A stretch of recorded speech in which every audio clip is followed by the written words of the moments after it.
주님께서 여러분과 함께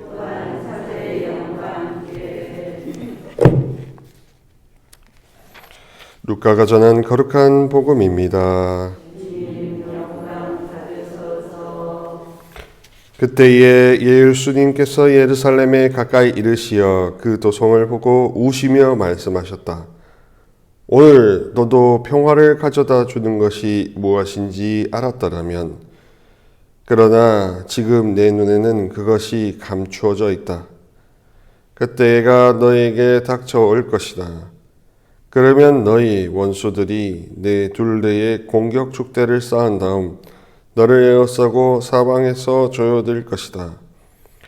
그리하여 너와 내 안에 있는 자녀들을 땅바닥에 내동댕이 치고, 내 안에 돌 하나도 다른 돌 위에 남아있지 않게 만들어버릴 것이다. 하느님께서 너를 찾아오신 때를 네가 알지 못하였기 때문이다. 주님의 말씀입니다.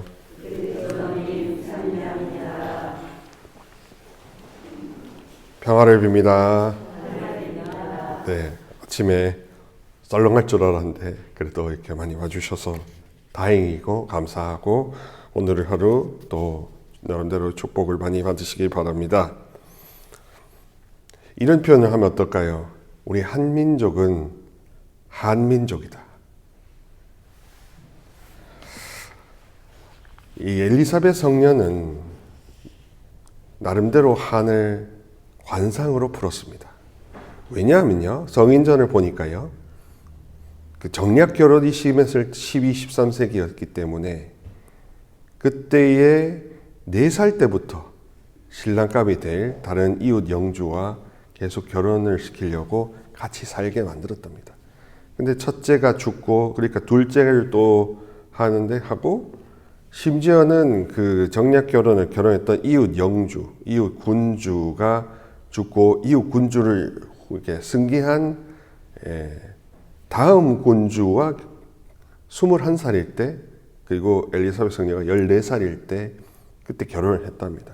그래도 천만다행인 건 결혼을 해서 아이를 많이 갖고 굉장히 행복하게 살았다고 하는데, 그때 헝가리, 지금은 슬로바키아 쪽인데 그쪽에 독일에서 온 프란스칸이 와서 프란시스칸 신부가 와가지고 프란시스코에 대해서 막 설교를 해주니까 그때 감명을 얻었다는 거죠. 그런 다음에 이 모든 것들, 세상의 모든 것들을 다 등지고 정말로 그때부터 살아있는 수녀로, 왕궁 안에서의 수녀로 살았다고 합니다. 그래서 그를 찬탄하면서 이 모든 것들을 다 하느님께 봉헌하는 저 성녀야말로 어떤 수사 수녀보다 훨씬 더 뛰어났다라고 그렇게 함으로써 프란스칸들, 제속 프란스칸들의 모범으로 생각했던 거죠. 그러니까 자기 자신의 이런 여러 가지 굴곡진 인생보다 주님을 더 크게 낮게 여겼다는 것이 굉장히 인상적인 것이기 때문에 제속 회원들한테는 성녀리의 성녀 엘리사벳을 큰 롤모델로 삼으라 해서 축일을 지내는 겁니다. 지금은 한국 사회에서는 어떤 제속회는 이런 이야기를 함부로 한답니다. 왜 지내야 되냐고. 그러니까 무지무명이 부른 참사인데 왜 그런 거 보내야 되냐고. 너한테 무슨 도움이 되는데 라고 한다고 하는데, 도움이 왜 안 되겠습니까? 한국인은 한국인이니까. 하느님보다 한을 더 우선시하고 있다는 겁니다. 내 인생의 굴곡을 하느님보다 더 낮게 여기고 있다는 겁니다.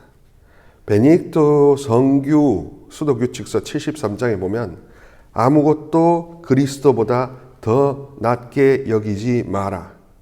아무것도 그리스도보다 더 낮게 여기지 마라 하고 베네딕토 사부성 베네딕토께서도 그렇게 이야기를 하십니다. 그렇게 아무것도 그리스도보다 더 낮게 여기지 마라는 명맥이 프란스칸들에게도 그대로 물려받은 겁니다. 프란스코회의 유산은 많은 경우 베넥토회에서 왔다는 것을 저는 올 한 해 개인적인 안식년을 보내면서 요셉수도원에서도 지내보고 그 다음에 외관에서도 지내보고 기도해보고 하니까 우리 프란스칸들이 프란스칸일 수 있는 영적 유산의 모태는 불교가 아니라 분도회다라는 걸 확실히 알 수 있었습니다. 한국 사회 안에서는 불교적인 심성을 가진 가톨릭, 유교적인 심성을 가진 가톨릭, 도교적인 여러 다신들이 움직이는 것을 믿는 가톨릭, 게다가 무속적인 가톨릭까지 짬뽕도 이런 백세 짬뽕이 없는 것 같아요.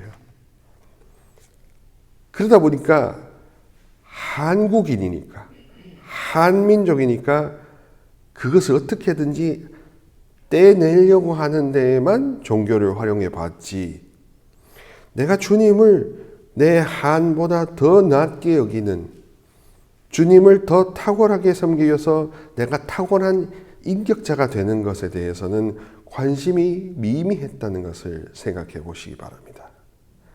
전례는 의무가 아니라 전례는 축제고, 전례를 통해서 내가 얻는 가장 큰 교훈은 무엇이냐면, 세상에 온갖 것이 있다 하더라도 한민족이 한민족이요, 한국인이 한국인일 이 시절에 더 낮게 여기고 있는 게 무엇인가?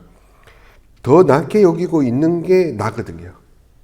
더 낮게 여길수록 나는 내 인생이 더 풍요로워질 것인가, 건강해질 것인가, 그거는 내가 선택하고 있는 거거든요. 사랑하는 우리 형제 자매 여러분, 프란시스코 성지순례회 여러분, 분도에 와서 올리베타노 부엘토 수녀원에 와서 이 주기를 맞이한다는 것이 이런 교훈으로도 해석될 수 있을 겁니다. 아무것도 그리스도보다, 하느님보다, 성령님보다 더 낮게 여기지 마라. 너의 하늘. 사랑이시고 살아계시는 하느님께서 역사하시는 하느님으로 함께 하신다면 한은 결코 한이 될 수 없을 것입니다. 그저 한민족, 한국인, 뛰어난, 평균 지능이 더 높고 훨씬 더 열정이 있는 그런 우리의 뿌리를 찾고, 동시에 우리에게 그렇게 자기 자신이 되지 못하게 만드는 그 뿌리를 뽑는 순례 여정을 할 수 있을 겁니다. 오늘 중림굴에 못 올라가시더라도 중림굴 가서도 제가 할 강론은 이거가 될 겁니다. 내 뿌리 찾기, 내 뿌리 뽑기. 그래서 한민족이 한민족이 된 것을 다시금 한민족으로 되돌리기. 한국인이 한국인이 되었던 그 한을 뿌리 뽑아서 다시 한국인으로 되돌리기. 아무것도 하느님보다 더 낮게 여기지 말라는 서기후 77 3장의 말씀을 되새겨 봅니다.